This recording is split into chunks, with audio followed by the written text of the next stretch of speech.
Diga antes de usted. Pastor. 33. Job, capítulo 33, versículo 23 y versículo 24. Amén. Está después del té Amén. y antes de los años. Amén. Todavía hay gente que está perdida. Vamos a esperar que lleguen, que Jesucristo lo va a encontrar. Vamos a esperar.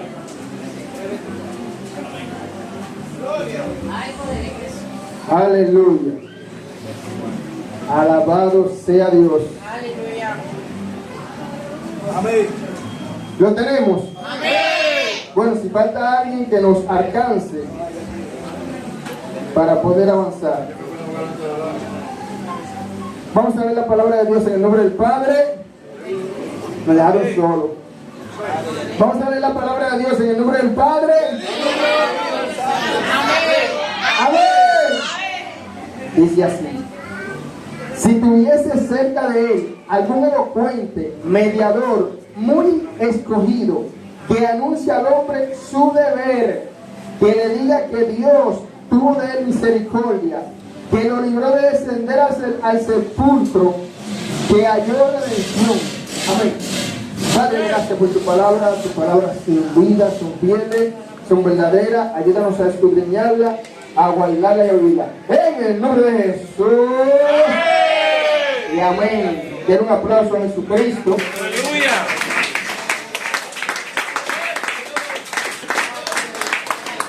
Aleluya. Y todo está haciendo.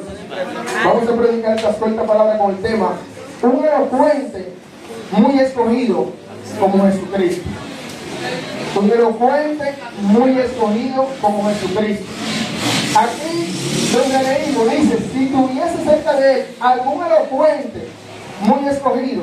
O sea, sabemos que una persona elocuente es una persona que tiene facilidad de cómo expresar la palabra, es una persona que se expresa bien, es una persona que en cuanto a la palabra es un profesional, sabe manifestar cualquier verbo, sabe expresarse ante cualquier situación, porque es un elocuente.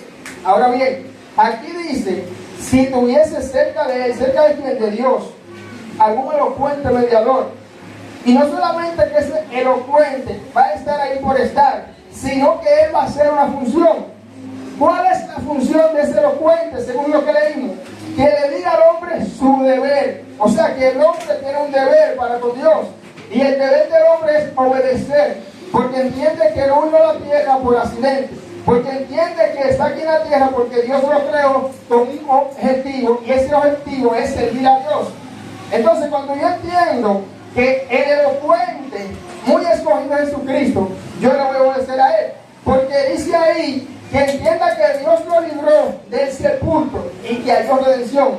O sea, Dios a todos los que estamos aquí nos ha librado de la muerte. Hermano pastor, pero ¿cómo usted lo sabe? ¿Por qué usted lo dice? Porque si no nos hubiese librado Dios de la muerte, no estuviésemos aquí.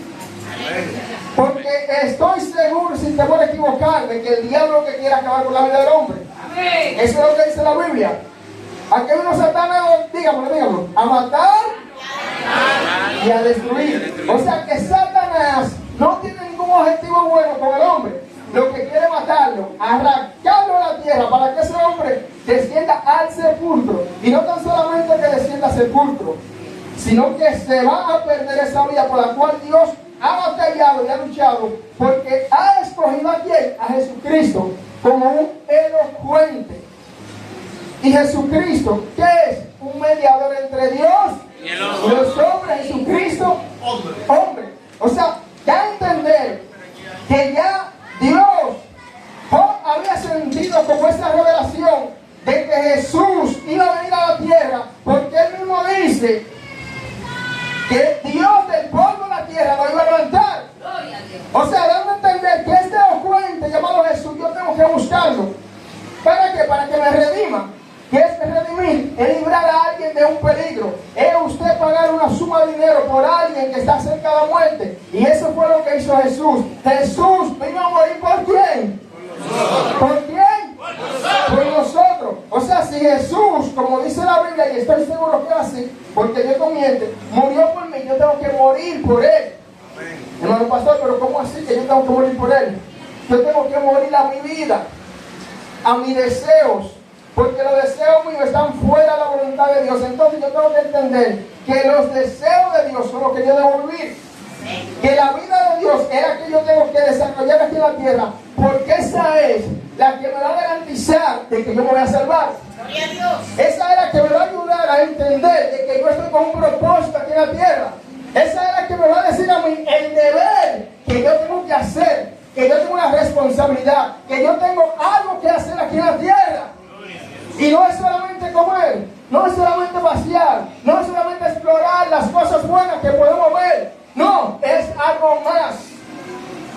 O sea, Dios ve al hombre con un objetivo, como una persona que tiene grandes propósitos en Dios. Pero para que ese propósito comience a desarrollarse, yo tengo que cumplir con mi deber. Y el primer deber que Dios le dice al hombre es que obedezca. Porque nadie va a cumplir con un deber si no es obediente.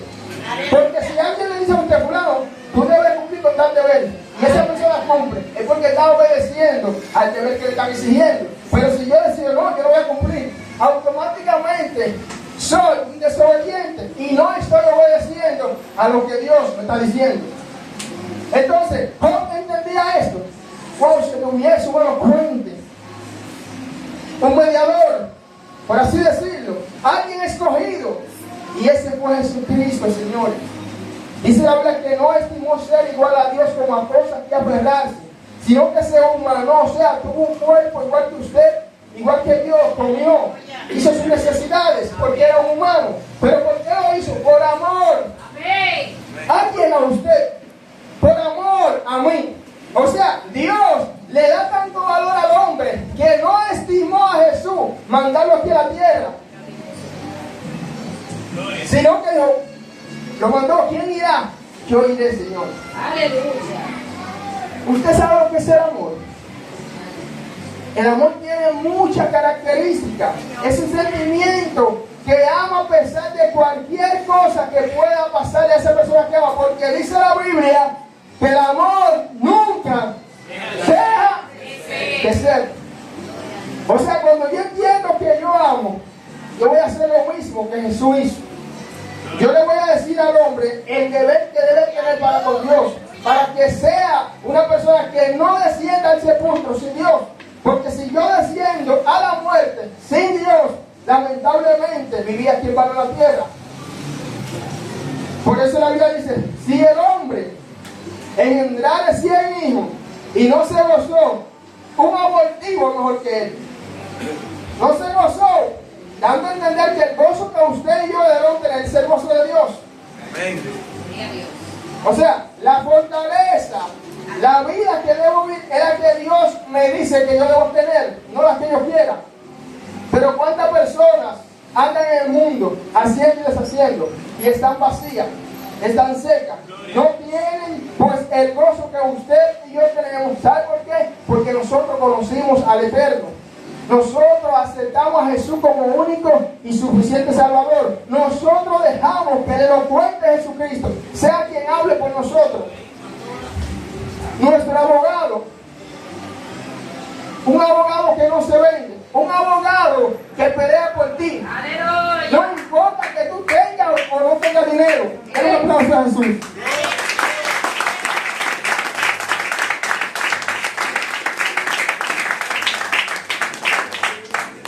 Porque Jesús sabía que usted y yo teníamos cierta carencia económica, teníamos cierto problema de carácter, teníamos cierto problema en nuestra vida, pero aún así, ¿sabe qué le hizo? Vino a morir por ti, vino a morir por mí. O sea que Él no se enfocó en los problemas que usted y yo pudiéramos estar atravesando. No, Él se enfocó en que ese hombre, en que esa mujer le dé valor, y yo voy a morir por él. Por eso el apóstol dice que el amor cubrirá multitud de faltas. O sea, Jesús no se enfocó en una humanidad pecaminosa, en una humanidad ladrona, en una humanidad que era mala y perversa. No, Él se enfocó en que el amor de Él iba por arriba de las faltas, o los errores, o las debilidades que podía tener la humanidad.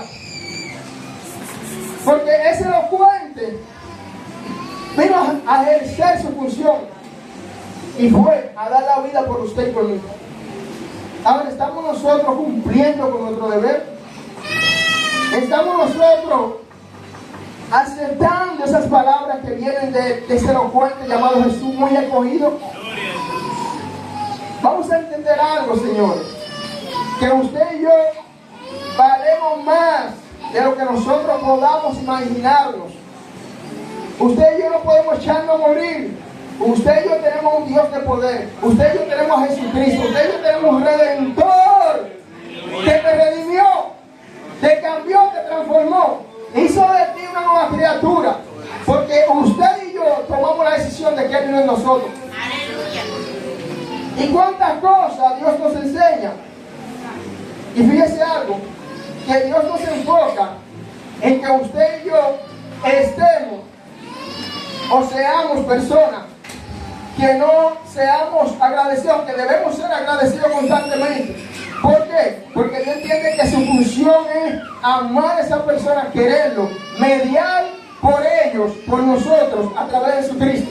Y a medida que Jesús sigue mediando, sigue peleando, sigue tocando los corazones, ¿qué hacen los corazones? Se van sensibilizando, se van humanizando para escuchar la voz de Dios. Y usted dirá, hermano pastor, pero ¿cómo así que se van humanizando? Sí, porque hay gente que no son humanos en cuanto al amor, no tienen amor, no tienen compasión, no tienen nada bueno para hacer la voluntad de Dios. Pero ¿qué hace Dios? Dios sigue trabajando, Dios sigue tratando, Dios sigue haciendo grandes cosas a favor de esa vida, para que esas palabras comiencen a limpiar todo lo malo que puede haber en la vida de ese hombre. Nabucodonosor era malísimo, pero ¿qué hizo Dios? Dios trató, Dios lo cambió, aunque tuvo una mala experiencia, que tuvo que mandarlo a los montes. Tuvo Nabucodonosor que testificar. Conviene que yo declare las señales que el Dios Altísimo ha hecho conmigo.